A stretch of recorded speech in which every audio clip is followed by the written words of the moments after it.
stabilizes and all that? Yeah, kind of. Cool. Yeah, see, it does.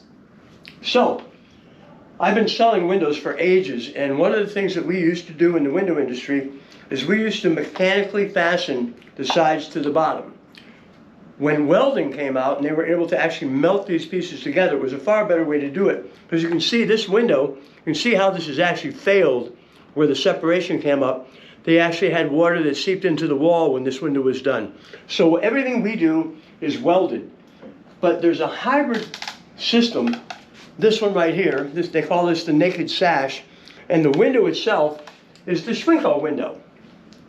Now you see it's a very blocky, bulky window, but it's an impact window, strong as all get out. It's got a single lift rail down here, big heavy tilt latches, actually a mechanical lock, cam lock. So what they do is they feature this as a hybrid, the only hybrid.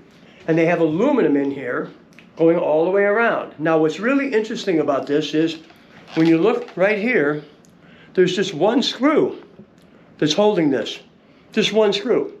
And when you look over here, just one screw, one screw, one screw. I mean, just amazing, isn't it? So all you're looking at is 4 pieces of aluminum that have 4 screws that hold them together. And if I hold it down like this, and I put my hand on it, watch what happens. They call that racking. You see how that's moving?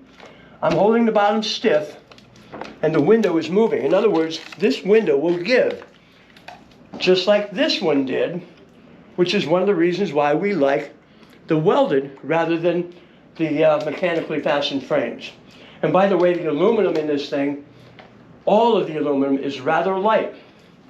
You can see it's just a thin piece of aluminum. It's not like a big, heavy, beefy piece like what we have in our windows. Very thin stuff. So that is the Shwinco window.